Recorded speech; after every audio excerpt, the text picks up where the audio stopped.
18 golden steps, और 18 golden steps का महत्व जो है वो मैंने आपको लास्ट वीक याद दिलाया, लेकिन उसको हर बार और बार बार आपको याद दिलाना चाहूंगा कि what is the importance of 18 golden steps. जैसे फ्रांसिस जी आज मॉर्निंग होस्टिंग में मैं सुन रहा था कि उन्होंने बताया बीच में कि these are the steps for your success. Success की सीढ़ियां हैं जिसको चढ़कर आप सक्सेस के लेवल, कामयाबी हासिल कर सकते हैं। So this is very very important. यदि आप सिस्टमैटिकली बिजनेस करना चाहेंगे तो ये आपको फॉलो करना जरूरी है, बिकॉज अगर ये कोई फॉलो नहीं कर रहा है तो आप उनको डायरेक्टली बता सकते हैं कि yes, you are not following the system. और यदि लोग इन 18 स्टेप्स को, 18 स्टेप्स जो यहां पर डिस्कस कर रहे हैं, उसको फॉलो करते हैं तो हम कह सकते हैं कि he is doing the business according to the system, और वो सिस्टम को फॉलो कर रहे हैं।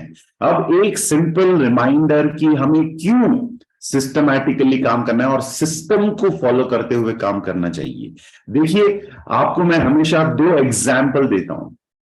एक हो गया हमारे मुंबई में जो बहुत ही फेमस वड़ा पाव बेचने वाले हमारे जो एंटरप्रेन्योर्स, जो मुंबई में सेल्फ एम्प्लॉयड होकर 10 15 20 साल से वड़ा पाव बेचते हैं, या कभी कभी 30 साल से भी लोग एक ही जगह पे एक दुकान में वड़ा पाव बेचते हैं, राइट। उनमें और दुनिया की जो बहुत ही फेमस एक बिजनेस मॉडल है जिसको हम लोग बहुत ही मतलब हर एक जगह पे देखने को मिलता है। For example, it may be pizza हट, डोमिनोज, या it can be even McDonald's या केएफसी। तो इन दोनों में फर्क क्या है? दोनों के अगर आप दोनों के बारे में स्टडी करोगे तो both are doing hard work, लेकिन ये जो मल्टीप्लाई होकर फ्रेंचाइजी के सिस्टम पे आज दुनिया में फैल चुकी है और बिलियन डॉलर बिजनेसेस बन चुकी हैं, जैसे मैकडोनल्ड्स या KFC and all these chain of restaurants, उसमें और इसमें फर्क इतना ही है कि ये लोग हार्ड वर्क करते हैं, लेकिन उसके साथ ही साथ वो सिस्टम को एस्टैब्लिश करते हैं और सिस्टम को बिल्ड करते हैं। क्योंकि सिस्टम को जब बिल्ड किया जाए तो हर चीज को हम सिंप्लीफाई करते हैं, और हर चीज को मल्टीप्लाई करने से पहले उसको सिंप्लीफाई करना जरूरी है। यदि आप सिंप्लीफाई नहीं कर पाओगे, उसको मल्टीप्लाई नहीं कर पाओगे। जैसे मुंबई के मेरे दोस्त जो वड़ा पाव बेच रहे हैं, वो 10 15 20 25 30 साल से उसी दुकान में वो खुद रोज आते हैं और वड़ा पाव बनाते हैं और बेचते हैं और शाम को घर चले जाते हैं। उनका मेहनत जो है वो उस एक 10 by 10 दुकान में ही रह जाता है। लेकिन जो फ्रेंचाइज सिस्टम जिस कंपनी ने बनाया, आज वो दुनिया में एक सेंटर आउटलेट नहीं, 2 नहीं, 10 नहीं, 10,000 नहीं, 30,000 तक, कभी कभी अलग अलग कंट्रीज में भी वो फैल चुके हैं, एंड आज बिलियन डॉलर बिजनेसेस वो करते हैं। तो हमें यदि मल्टीप्लाई होना चाहिए तो हमें 100% सिंप्लीफाई करना पड़ेगा और सिस्टम के बेसिस पर हमें चलना पड़ेगा। क्योंकि मैं इंडिविजुअली जो कर सकता हूं उसके अंदर हमेशा लिमिटेशंस होते हैं दोस्तों। It will always have a limitation. लेकिन अगर मैंने सिस्टम को बिल्ड किया, सिस्टमैटिकली सिस्टम के मुताबिक अगर मैंने चीजों को एस्टैब्लिश किया, तो मैं तब जाकर उन चीजों को मल्टीप्लाई जरूर कर सकता हूं। So that is the reason 18 golden steps हमारे लिए इंपॉर्टेंट है, क्योंकि 18 गोल्डन स्टेप्स के जरिए हम सीखेंगे what is the system and how powerful is the system, and let us understand the next step in our 18 golden steps.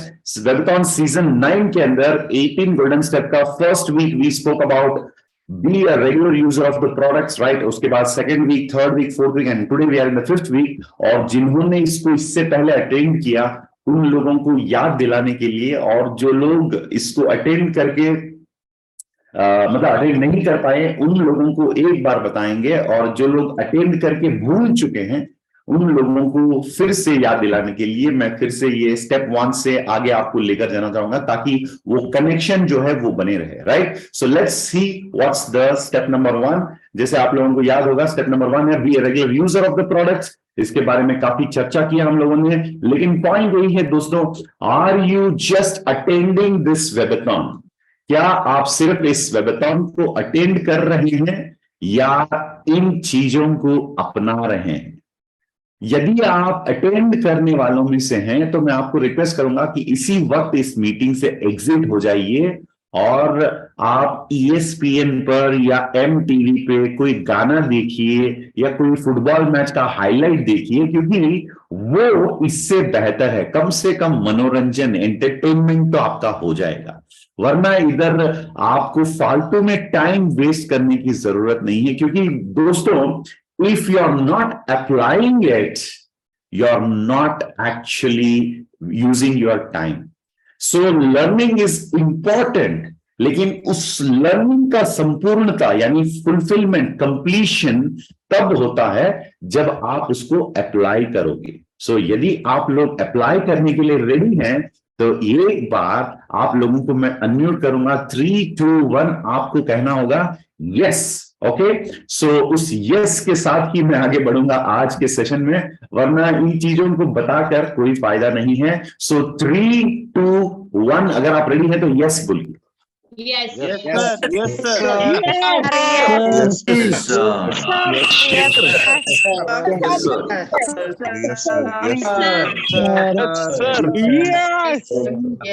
Okay, Yes, sir. तो बहुत बढ़िया, बहुत बढ़िया दोस्तों, thank you for the big yes. और यस चैट बॉक्स में भी आकर लोगों ने बहुत कुछ यहाँ पर टाइप किया और उन्होंने यस भी कहा। क्या मेरी आवाज ठीक है फ्रांसिस जी? हेलो फ्रांसिस, मैं वॉइस, क्या मेरी आवाज क्लियर है? क्योंकि किसी ने टाइप किया कि वॉइस मेरा स्लो है या लो है।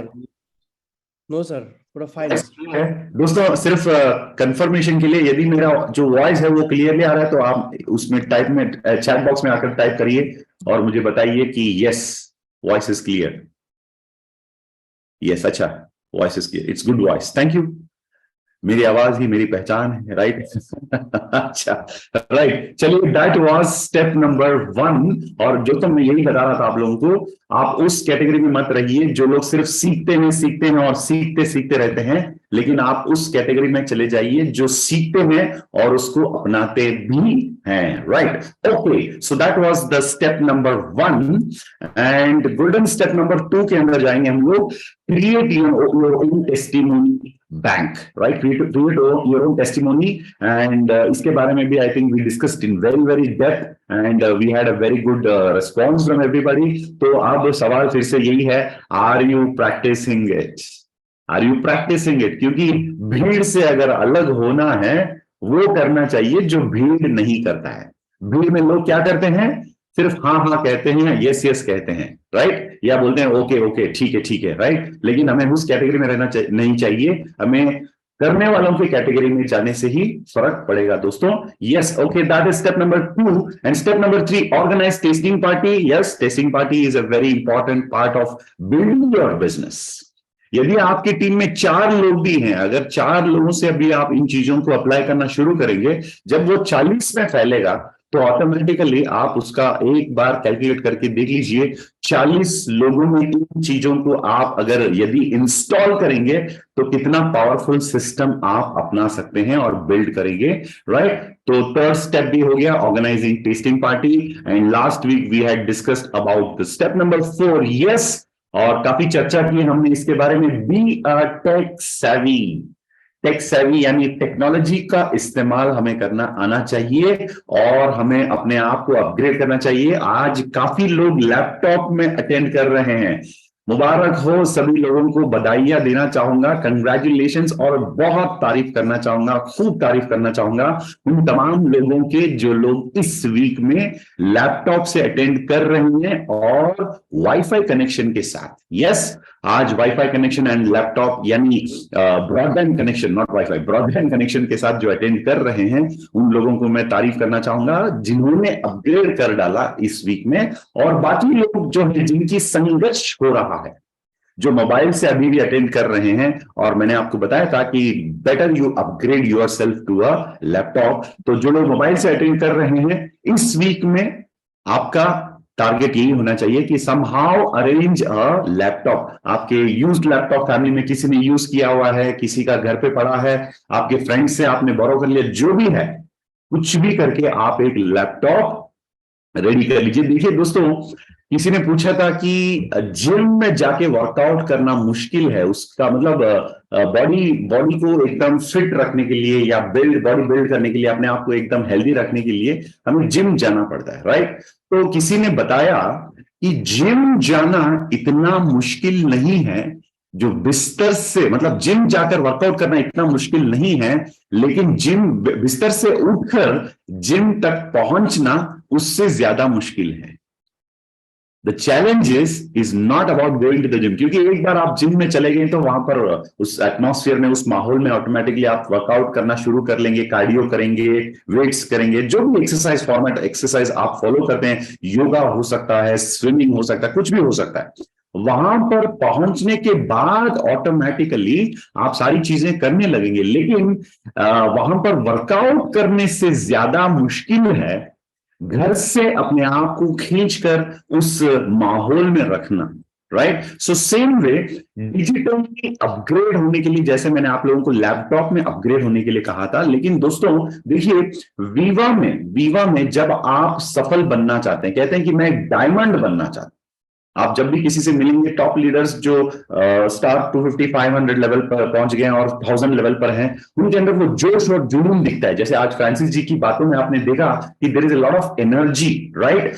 वो एनर्जेटिक रहते हैं, और जब आप पूछेंगे लीडर्स लोगों से आपको क्या बनना है, तो वो कहते हैं मैं डायमंड बनना चाहता हूं।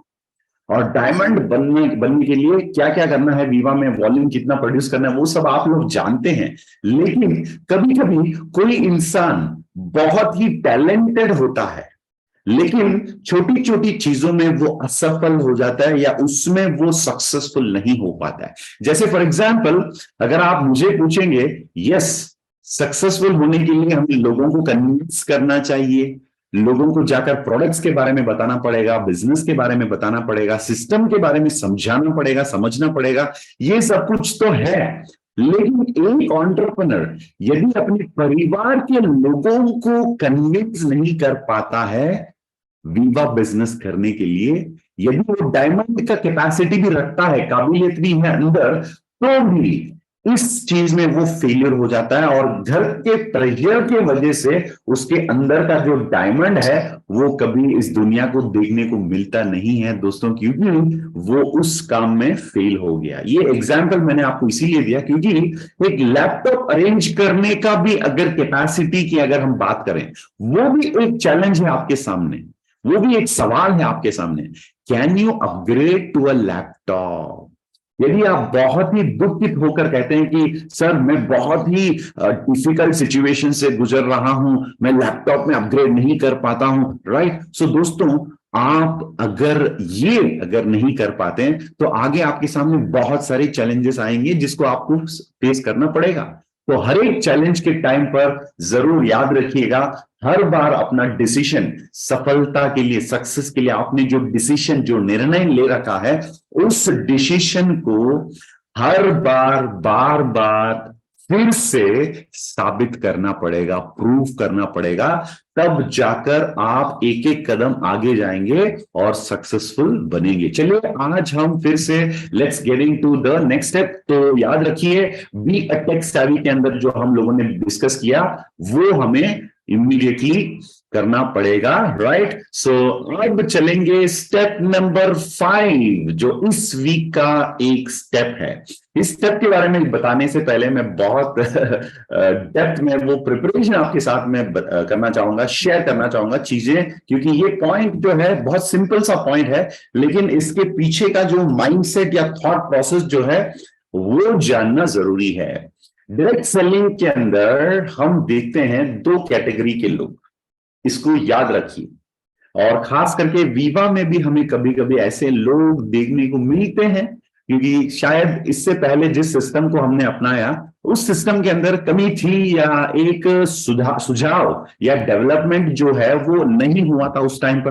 तो चलिए अब ये सिस्टम डेवलप हो गया है, तो मैं इंडस वीवा के अंदर 2 कैटेगरी के लोग होते हैं, राइट। या मार्केट के अंदर 2 कैटेगरी के लोग होते हैं डायरेक्ट सेलिंग के अंदर। एक कैटेगरी के लोग जो वैल्यू एक्सट्रैक्टर्स हैं, लोगों से, जैसे वो कहते हैं ना खून चूसने वाली बात, लोगों पर टूट पड़ना और उनके पास जो भी है उन चीजों को छीन लेना, राइट? उसको कहते हैं वैल्यू एक्सट्रैक्टर्स।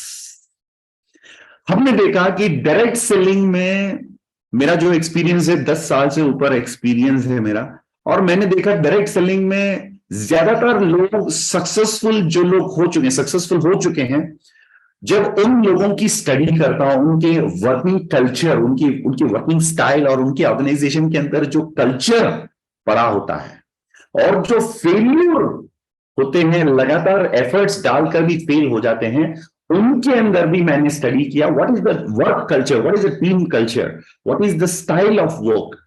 जब मैंने दोनों चीजों को, दोनों साइड को एनालाइज किया, एक दिन की बात नहीं है दोस्तों, ये तपस्या है। विवा के अंदर हमने ध्यान यानी मेडिटेट किया है, हमने तपस्या किया है, और ये तपस्या चल रहा है, अभी भी चल रहा है। तपस्या का मतलब ये नहीं कि कोई किसी पेड़ के नीचे बैठ के आंखों बंद करके एक चीज पे ध्यान देना, that is also called as tapasya. लेकिन अगर किसी काम पर भी, कर्म योगा जो कहते हैं ना, जिस किसी काम पर भी जब आप ध्यान देते हैं और उसी फील्ड में अपने आप को आप इन्वॉल्व कर लेते हैं सीरियसली, उसको भी हम मेडिटेशन या तपस्या के रूप में देख सकते हैं। तो हमने भी तपस्या किया, एक दिन दो दिन की बात नहीं है, लगभग 10 साल से ऊपर हमने स्टडी किया।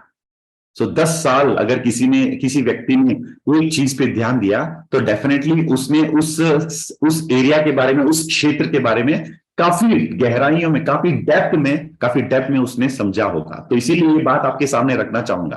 तो जो सक्सेसफुल हो जाते हैं और जो फेलियर होते हैं, इनमें अंतर क्या होता है? अंतर तो मैंने बहुत सारी चीजें देखा, लेकिन जो उसकी फंडामेंटल है, जो उसके कोर में जो मैंने देखा, वो ये है, जो लोग वैल्यू एक्सट्रैक्शन पर चलते हैं।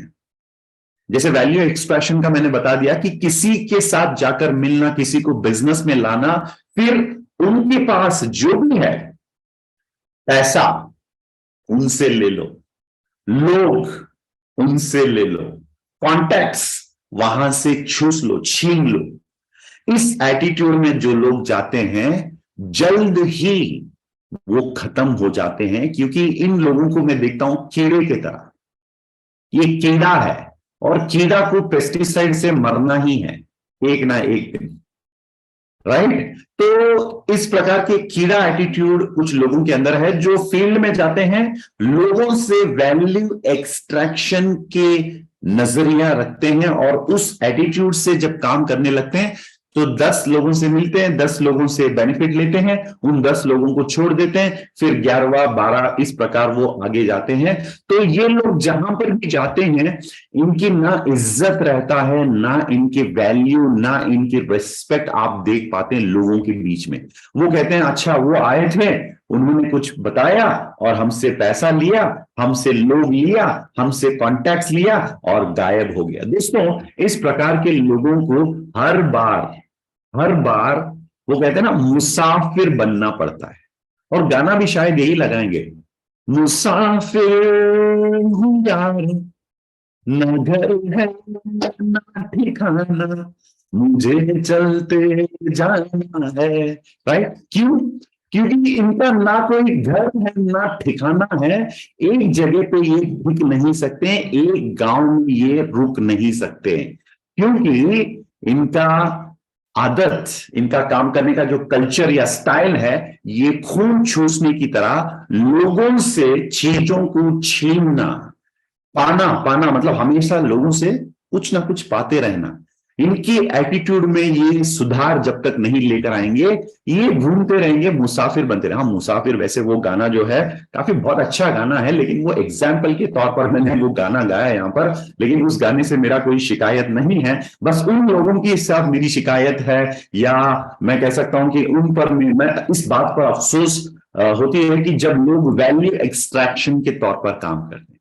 और ये डायरेक्ट सेलिंग के अंदर भी एक वायरस है दोस्तों, और इस प्रकार जो लोग काम करते हैं वो कामयाब नहीं हो सकते, क्योंकि फंडामेंटली उस बिल्डिंग के फाउंडेशन में अगर कोई दोष है, कुछ प्रॉब्लम है, तो उस बिल्डिंग को एक ना एक दिन कोलैप्स होकर गिरना ही पड़ता है। जैसे आप देखिए झोपड़पट्टी की जब हम बात करते हैं, जो लोग झोपड़पट्टी में रहते हैं, क्या होता है, एक बार मतलब धीरे से, मतलब जब बारिश होने लगा या कुछ हवा ऐसे ही राइट आ गया, तो उस हवे में या बारिश में वो झोपड़पट्टी को वैसे ही मतलब उसको भी खत्म करके लेके जाता है बारिश, राइट। तो जो लोग ऐसे बिल्ड करते हैं बिजनेस वैल्यू एक्सट्रैक्शन के बेसिस पर, उनकी कहानी खत्म हो जाती है, उनका जो सीरियल है वो जल्दी से खत्म हो जाता है, क्योंकि वो बस 2 दिन 4 दिन 10 दिन की बात है, उसके बाद उनको आगे किसी और के पास जाना पड़ेगा। तो इससे हमें छोड़ना है। यदि जाने अनजाने में, यदि अनजाने में आपके अंदर ये आदत भी पड़ गया है, शायद आपके पुराने अप्लायंस की वजह से, या कहां से आपने डायरेक्ट सेलिंग, किससे आपने डायरेक्ट सेलिंग किया, डायरेक्ट सेलिंग सीखा, शायद उन्होंने आपको ये बताया होगा, ये सिखाया होगा, लेकिन दोस्तों इट्स टाइम टू अनलर्न। उन चीजों को छोड़ना पड़ेगा, उस आदत को हमें छोड़ना पड़ेगा, अनलर्न करना पड़ेगा। अब हमें रीलर्न करने का टाइम आ गया है। तो किस चीज को अनलर्न करना है?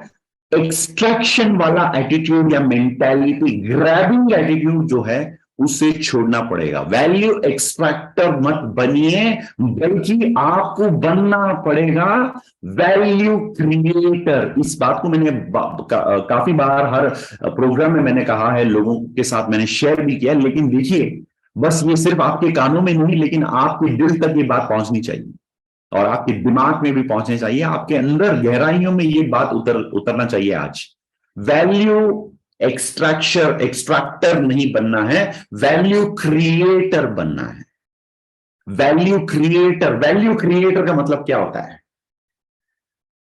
जैसे फॉर एग्जांपल अभिलाष जी मेरे जिंदगी में जब आए, मेरे मेंटर हैं, स्पॉन्सर है, तो चलिए एक सिंपल एग्जांपल मैं बताता हूं। जैसे अभिलाष जी मेरी जिंदगी में आ गए, जो मेरी जिंदगी में लोग थे वो लोग कम नहीं हुए, बल्कि मेरा जो कनेक्शन लोगों के साथ मल्टीप्लाई हो गया।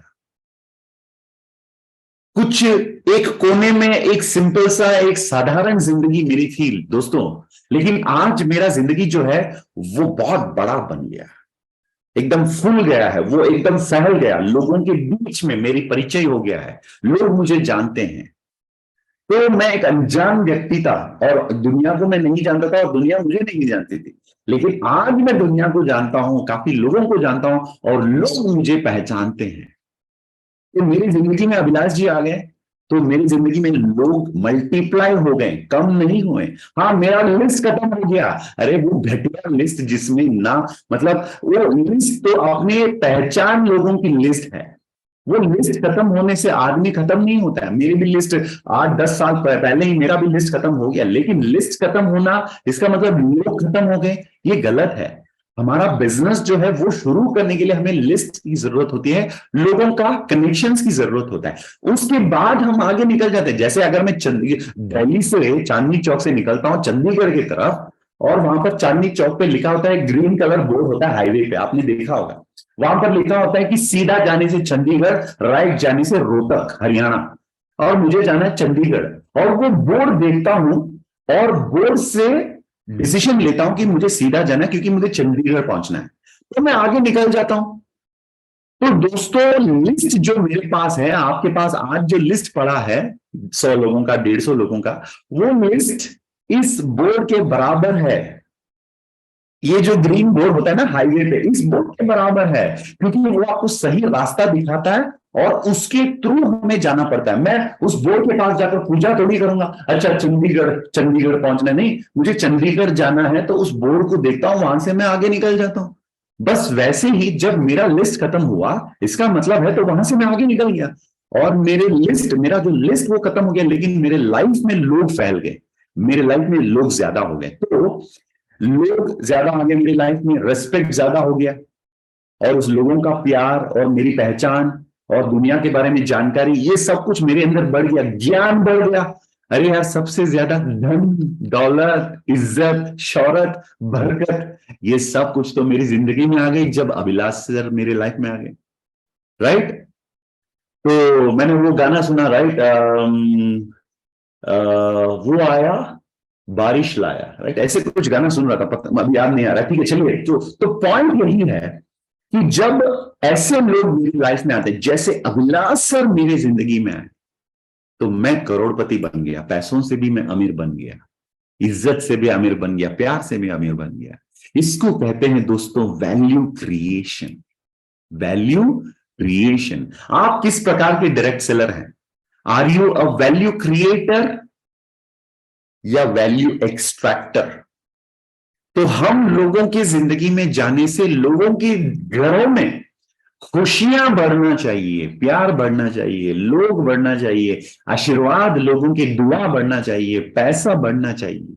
ये सब कुछ कब हो सकता है? अगर आप वैल्यू क्रिएटर के माइंडसेट से काम करोगे, तब जाकर ये सब हो सकता है। और आज का जो स्टेप नंबर 5 जो है, ये इसी से कनेक्टेड है, तो इसीलिए इस पर इतना इंट्रोडक्शन में दे रहा हूं।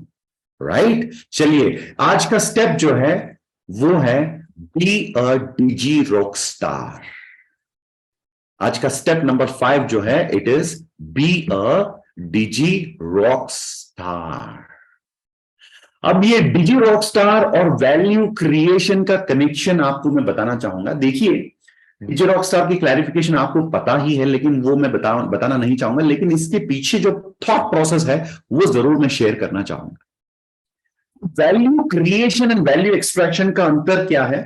वैल्यू क्रिएशन का मतलब लोगों को हम हमारे साथ लेते हैं, उनके अंदर स्किल सेट, टैलेंट, कमाने का जो एक तरीका हो सकता है, एक जरिया हो सकता है, आइडियोलॉजी हो सकता है, सेलिंग स्किल्स की बात हो सकती है, ये सब कुछ उनके अंदर हम डाल रहे हैं। और ये बहुत ही एक इंपॉर्टेंट रिस्पॉन्सिबिलिटी भी है, याद रखिए, जिम्मेदारी भी है। राइट तो इससे पहले डायरेक्ट सेलिंग में क्या होता था दोस्तों? हम लोगों को लेकर आते थे, उनको तैयार किए बिना, उनको समझाए बिना, उनको टाइम दिए बिना हम उनके साथ बैठते थे और बोलते थे कि चलो लिस्ट बना लो, अब हम लोगों को जाकर डायरेक्ट सेलिंग बताते हैं, उनको एनरोल कर लेते हैं। डायरेक्ट सेलिंग के अंदर ये एक कमी हमें नजर आया, तो इंडस विवा हर हमेशा की तरह इस बार भी हमें लगा कि इस मामले में भी पहला कदम इंडस्ट्री के अंदर हमें ही उठाना पड़ेगा। इसीलिए हमने कंपनी के अंदर एक पाबंदी, रिस्ट्रिक्शन डाल दिया कि कोई भी इंडस वीवा में आ सकता है। ये नहीं होना चाहिए, सिर्फ उन लोगों को इंडस वीवा कम्युनिटी के अंदर आने का परमिशन है जो 12 प्रोडक्ट अपने आप के कैपेसिटी पर, खुद के एबिलिटी पर जो रिटेल कर पाते हैं। अरे यार शुरू तो करो। जब आप पहले स्कूल में आपको दर्ज किया जाता है, एनरोल किया जाता है किसी स्कूल में, एलकेजी में या बचपन में, हमें क्या सिखाया जाता है? पढ़ने के लिए डायरेक्टली हम पढ़ना शुरू करते हैं, बड़ा किताब लेकर, बहुत बड़ा एक पेज देकर हमें पढ़ाया जाता है? नहीं, पहले हमें अक्षर सिखाया जाता है। अक्षर यानी अल्फाबेट्स। हिंदी की अगर बात करें तो आ ई ई, इंडिया की हर एक लैंग्वेज के अंदर ये आ ई है। और इंग्लिश में ABCD, alphabets. A for Apple, Apple से पहले ये सिखाया जाता है, बेटा अपना चॉक पीस जो है इसको ऐसे पकड़ना, ये right. Standing line, sleeping line, standing line, फिर sleeping line, otherwise slanting line, slanting line, फिर स्लीपिंग लाइन। तो ये अल्फाबेट सीखे बिना अगर बच्चे के हाथ में आपने कोई नॉवेल भी दे दिया, दुनिया की बेस्ट ऑफ द बेस्ट किताब दे दिया, उसके सामने गीता, भगवत गीता, बाइबल, कुरान, ग्रंथ साहिब कुछ भी आपने रखा, तो क्या फर्क पड़ता उस बच्चे के लिए? क्योंकि उस बच्चे ने अल्फाबेट्स नहीं सीखा। तो दोस्तों, एंटरप्रेन्योरशिप का पहला कदम या पहला लेसन जो है वो सेल्स माना जाता है। If you are a good salesman, eventually you will become a businessman. हमें तो धंधा तो करना है, बिजनेस तो करना है। अरे उसको आपने सेलिंग का ABCD, बिजनेस की अक्षर ABCD आपने नहीं सिखाया, उसको डायरेक्टली आप जाकर बिजनेस कैसे करवा सकते हो? ये आइडियोलॉजी और थॉट प्रोसेस के अंदर जो कमी हमें नजर आया, तो इंडस वीवा ने इस चीज को अपना लिया। और अब वीवा में सिर्फ और सिर्फ वो लोग आ सकते हैं। अब कुछ लोग इससे नाराज हैं, वो मुझसे सवाल करने लगा, प्रेम सर क्या आपको और कंपनी को इतना भी पता नहीं है कि हम एनरोल करने के लिए 12 प्रोडक्ट रिटेल करना पड़ता है? पता है कितना टाइम वेस्ट करना पड़ता है और वेट करना पड़ता है? दोस्तों, वेट करने से इसका मतलब नहीं वेस्ट कर रहे हैं। वेट करना ठीक है, अगर सही कारण से अगर आप वेट कर रहे हैं, ठीक है। एक बच्चे का जन्म होने के लिए 9 महीने की इंतजार करना पड़ता है। उस मां के बारे में सोचिए, ना अपने आप को नॉर्मल पा सकती है बच्चे के जन्म होने से 9 महीनों तक, और डिलीवरी के कम से कम 3-4 महीने तक, और मैं कहता हूं परमानेंटली। एक मां को पता रहता है कि इंतजार क्यों करना पड़ता है, और वो बच्चे को अपने अपने गोद में रखने के लिए कितना मुश्किल होता है, राइट? Waiting is good. यदि आपके पेरेंट्स वेट नहीं करते, या आपकी मम्मी वेट नहीं करता, आपकी माँ वेट नहीं, इंतजार नहीं करती 9 महीनों तक, आपका जन्म कहां से होता था दोस्तों, राइट? एक बार सोचकर देख लो। तो वेटिंग इज गुड। अगर किसी को 12 प्रोडक्ट बेचने के लिए 1 महीना टाइम दिया है, वो वेट नहीं कर पाता है 1 मंथ, अरे वो आपके साथ आकर क्या कर लेगा आगे भी? अगर वो एक 12 प्रोडक्ट रिटेल करने का जो स्किल जो है वो सीखने के लिए रेडी नहीं है, तो कुछ तो गड़बड़ है। अगर आप सिखाने के लिए रेडी नहीं है, कुछ तो गड़बड़ है। आप दोनों, जैसे वो होता है ना, आज की तारीख में कपल्स का स्टोरी यही होता है, love at first sight, breakup at second sight. अच्छा, इतना जल्दी प्यार हो जाते हैं एक दूसरे को देखकर कि कहते हैं कि अरे यार, हम तो आपको देखकर, right, love at first site हो गया। अरे सबसे पहले जानो उस कैरेक्टर को, क्योंकि शादी तो खूबसूरती से होती है, लेकिन जिंदगी कैरेक्टर के साथ बिताना पड़ता है। आपको सिर्फ उसका चेहरा नहीं, उसकी गाड़ी नहीं, उसकी कैरेक्टर पसंद आनी चाहिए। अगर वो कैरेक्टर मैच नहीं हुआ, गाड़ी या उनकी उनकी खूबसूरती से जो आप अट्रैक्ट होते हैं, it is going to end up in a breakup, और फिर आपको वो ब्रेकअप गाना लगाना पड़ता है, मेरे सैया जिससे आज मैंने ब्रेकअप कर लिया, राइट? तो यही होता है डायरेक्ट सेलिंग में। अरे यार, उसको बिजनेस के अंदर लाने से पहले, शादी होने से पहले थोड़ा तो वेट कर लो, पूछताछ कर लो। इंडियन ट्रेडिशनल सिस्टम जो होता है ना, इस परिवार के लोग उस परिवार के साथ मिलते हैं, वो परिवार के लोग इधर आते हैं, उठना बैठना, उनके साथ बातचीत करना, उनके फैमिली की जो संस्कार है, इस फैमिली की जो कल्चर है, ये जानना। दो परिवार का एक मिलन होता है शादी में, और दो लोगों का एक जिंदगी एक साथ एक बन जाता है शादी में। तो ठीक उसी तरह किसी को बिजनेस में लाना चाहते हैं तो भाई कम से कम उनके बारे में जानो, और उनको बिजनेस के बारे में, आपके बारे में, लीडरशिप के बारे में, सिस्टम के बारे में, कंपनी के बारे में जानने के लिए टाइम दे दो यार। तो 12 प्रोडक्ट रिटेल करने का समय जो है वो आप एक दिन में भी कर सकते हैं, कोई प्रॉब्लम नहीं। आप 2 हफ्ते ले सकते हैं, 2 महीने का टाइम चाहिए तो भी ले लीजिए। लेकिन इस प्रोसेस में एक तो आपका एक बहुत अच्छा संबंध उनके साथ बन रहा है, उनका विवाह के साथ संबंध बन रहा है, और उनका बिजनेस की दुनिया के साथ का संबंध भी शुरू होता है। क्योंकि वो ना कोई बिजनेस परिवार से होते हैं, क्योंकि यदि वो बिजनेस परिवार से होते, उनकी फैमिली का बिजनेस ऑलरेडी चल रहा होता, वो आपके साथ क्यों आएंगे? तो ज्यादातर लोग, मैक्सिमम 99% यानी 99% लोग जो बिजनेस के अंदर आपके साथ आते हैं, उनको ना किसी बिजनेस की एक्सपीरियंस है, ना कोई सेलिंग की एक्सपीरियंस है, ना उन्होंने जिंदगी में एक पेंसिल तक बेचा।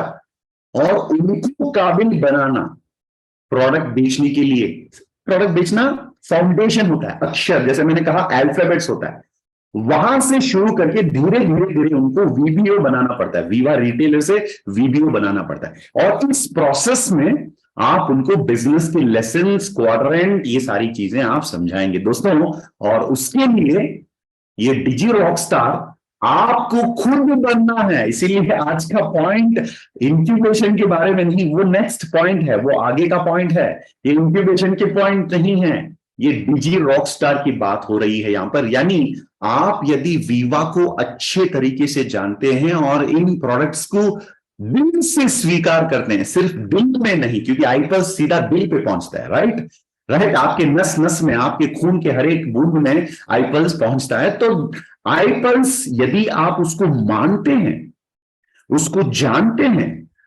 तो लोगों तक पहुंचाइए, तो करके दिखाइए। हर महीने अपने आप के आईडी पर डिजी रॉक स्टार बन के दिखाइए।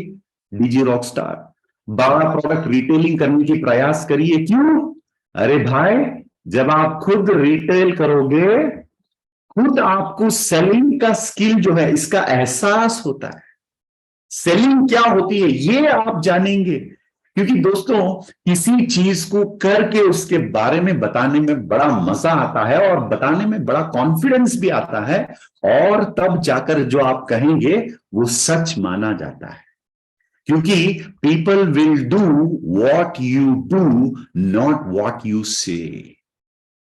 यदि आप अपनी टीम को इंस्पायर करना चाहते हैं, तो दोस्तों इस चीज को अपना थंब रूल मान के चलिए, जो मैंने किया है हर हमेशा मेरी जर्नी के अंदर। मैंने लोगों को बताया कम। आपको लग रहा होगा कि हाँ प्रेम सर, हमेशा आप वेबकॉन में हर ट्रेनिंग में बोलते रहते हैं। हाँ यार, मैं बोलता हूँ आधा घंटे के लिए, पौने घंटे के लिए मैं बताता हूँ कुछ चीजें, लेकिन 2-3 दिन उस पर काम करता हूँ, वो काम अपनी लाइफ में अप्लाई करता हूँ, फिर जाके बताने में मुझे मजा आता है और लोगों को भी सुनने में मजा आता है। 700 से ज्यादा लोग आज कनेक्टेड हैं हमारे साथ। ये लोग कहीं पर भी उनकी वक्त स्पेंड, मतलब बिता सकते थे, टाइम स्पेंड कर सकते थे, लेकिन आज शामिल क्यों है वेबथॉन के अंदर? शायद उनको मजा आ रहा है। एक तो मजा आ रहा है, सेकेंड वन, कुछ लोगों को बिजनेस में सीखने से मजा आता है। मुझे जैसे हर हमेशा जो भी ट्रेनिंग होता है ना, मैं उसमें हमेशा आगे रहता हूं। अगर फिजिकल प्रोग्राम है तो फ्रंट रो में बैठ के नोट डाउन करता हूं। और डिजिटल दुनिया की जब हम बात करते हैं, इस डिजिटल दुनिया के अंदर हर एक को फ्रंट रो गारंटीड है, क्योंकि आपके लैपटॉप पर आपका ही पहला चेहरा है और आप फ्रंट रो में रह सकते हैं। डिजिटल का ये एक एडवांटेज है। चलिए अब हम बात करते हैं डिजी रॉक स्टार की। हमें क्यों डिजी रॉक स्टार बनना चाहिए? क्योंकि हमने कभी सुना नहीं कि घोड़े ने गधे को जन्म दिया, राइट? ये कभी नहीं होता है। और हमने ये भी नहीं सुना कि गधे ने घोड़े को जन्म दिया, ये नहीं होता है, राइट? तो ठीक उसी तरह, यदि हम नहीं कर पाते डिजी रॉक स्टार, हम दूसरों को कैसे कह सकते हैं कि आप स्टार बनो, आप 12 प्रोडक्ट रिटेल करो? तो दोस्तों, दूसरों को सिखाने से पहले हमें खुद सीखना पड़ता है, दूसरों को बताने से पहले हमें खुद करना पड़ता है। तो मेरे हिसाब से, और मेरे जो मेंटर अभिलाष सर जो हैं, उनकी बातों में अगर मैं कहूं तो वो कहते हैं, retailing is the warm up in your business. और वार्म अप करने से आपको बड़ा मजा आना चाहिए। आप किसी व्यक्ति से बात कर लीजिए जो योगा करते हैं या किसी भी प्रकार की एक्सरसाइज करते हैं अपने आप को फिजिकली फिट रखने के लिए, उन लोगों से आप बात कीजिए, वो कहेंगे warm up is very very important. Warm up के बिना एक्सरसाइज की शुरुआत नहीं करना चाहिए, क्योंकि वार्म अप के बिना शरीर ज्यादा एक्सरसाइज करने के लिए तैयार नहीं होता, specially your heart, your muscles, your body, your mind is not ready. तो वार्म अप, तो रिटेलिंग, रोज जब भी आप रिटेलिंग करते हैं, आपको वार्म अप का एहसास होता है, फीलिंग होता है। एंड सेकेंड थिंग, जब आप रिटेलिंग करेंगे, यार आपके अंदर कॉन्फिडेंस कितना होगा बिजनेस करने के लिए। यानी 3100 का, यानी 3100 का, 3100 का जो iPulse बॉटल जो है, उसको प्लान के बिना बेचकर देख लो, फिर प्लान बेचने में, प्लान समझाने में कितना मजा आएगा आपको, राइट? तो रिटेलिंग जब हम करते हैं तो प्रोडक्ट की असली वैल्यू और उसके असली जो स्ट्रेंथ या पावर, जो भी आप कह सकते हैं, ये आप समझ पाते हैं। और मैंने ये खुद किया है। परसों भी मैंने 50 पीवी प्रोडक्ट डिलीवरी देकर यहां पर वेबथॉन में आज मैं ये बात कर रहा हूं, और वो मेरे रेगुलर कस्टमर हैं जो रेगुलरली मुझे फोन करके मुझसे प्रोडक्ट मंगवाते हैं। मैंने वो डिलीवरी किया, राइट? और डिलीवर करके फिर जाके मैं ये सारी चीजें आपको बता रहा हूं। तो be a digi rock star. तो डिजी रॉक स्टार को लेकर कुछ पॉइंट्स यहां पर, चलिए।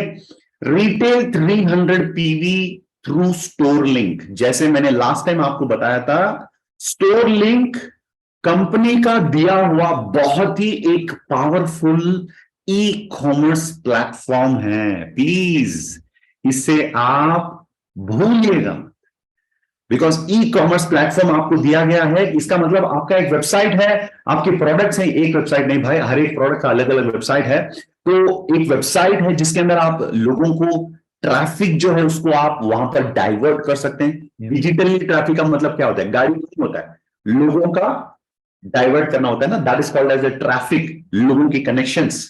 वो ट्रैफिक आप जनरेट कर सकते हैं स्टोर, मतलब फेसबुक पे डालकर, इंस्टाग्राम पर डालकर, व्हाट्सएप ग्रुप्स में डालकर। तो स्टोर लिंक आपका एक अस्त्र है, शस्त्र है, उससे अच्छे तरीके से आप उसे इस्तेमाल कीजिए। It's a e commerce platform. सो डिजी रॉकस्टार का मतलब क्या होता है दोस्तों, हमें 12 प्रोडक्ट रिटेल करना होता है, और वो भी थ्रू स्टोर लिंक। तो स्टोर लिंक को लाइटली मत लीजिए, ये स्टोर लिंक आपका एक जरिया है।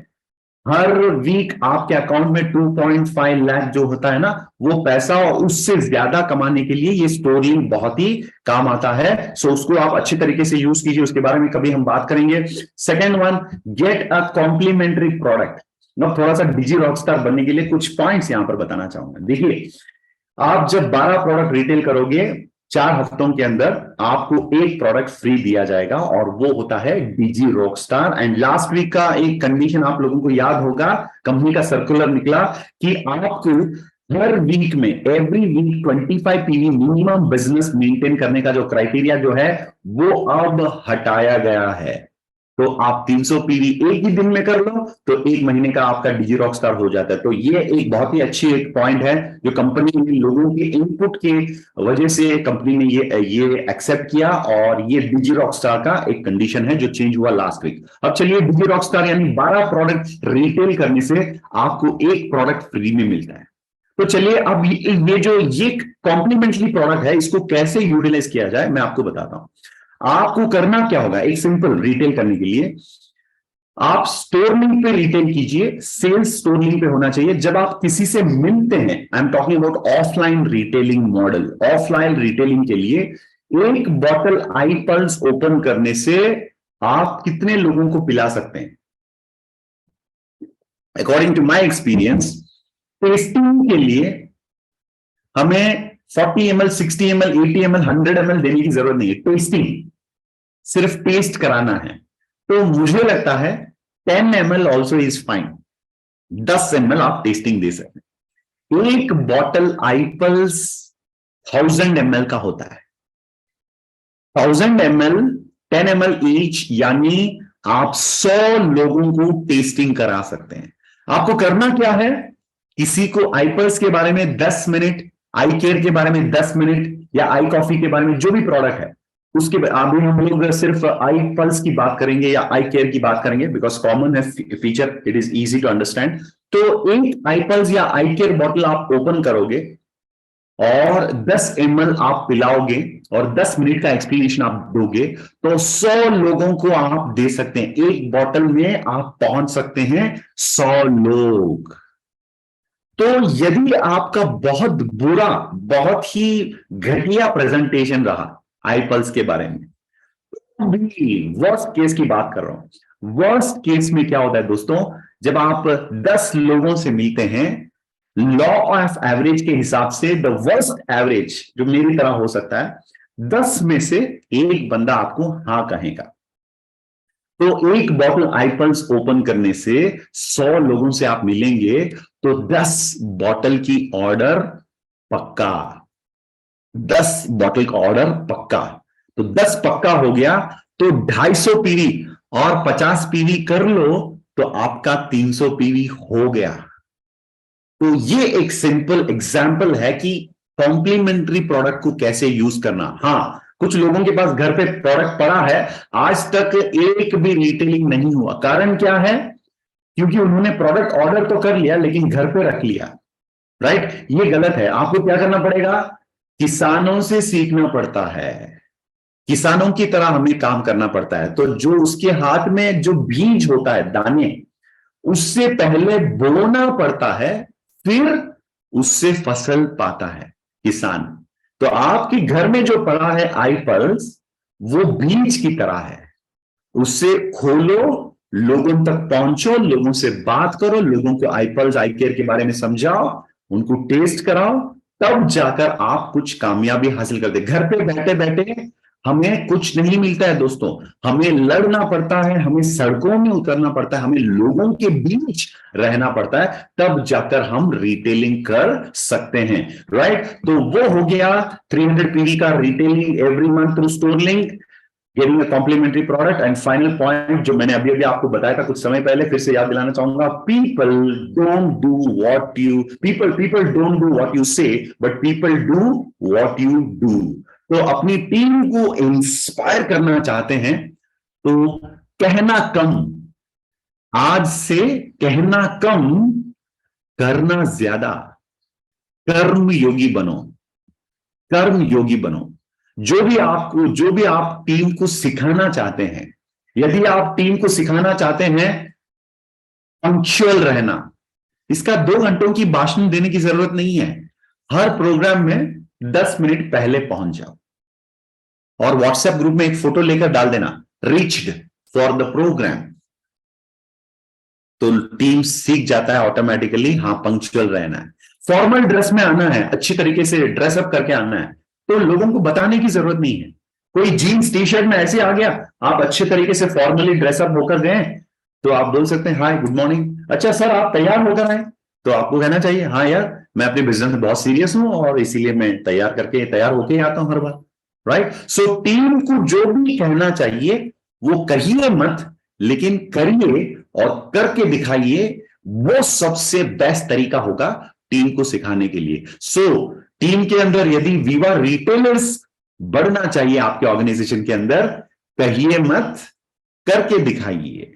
आपका डिजी रॉकस्टार बनना, 300 पीवी करना और उस ऑर्डर का इनवॉइस कॉपीज, ऑर्डर की एसएमएस, स्टोर लिंक में कंफर्मेशन, आपके जो अकाउंट में जो रिटेल प्रॉफिट आता है, ये सब कुछ आपका फोटो होना चाहिए, जो होता है ना, राइट, वो एक साइलेंट लैंग्वेज होता है ना, जो बातें नहीं करते सिर्फ इशारा करते हैं, तो समझदार लोगों के लिए इशारा काफी है, राइट।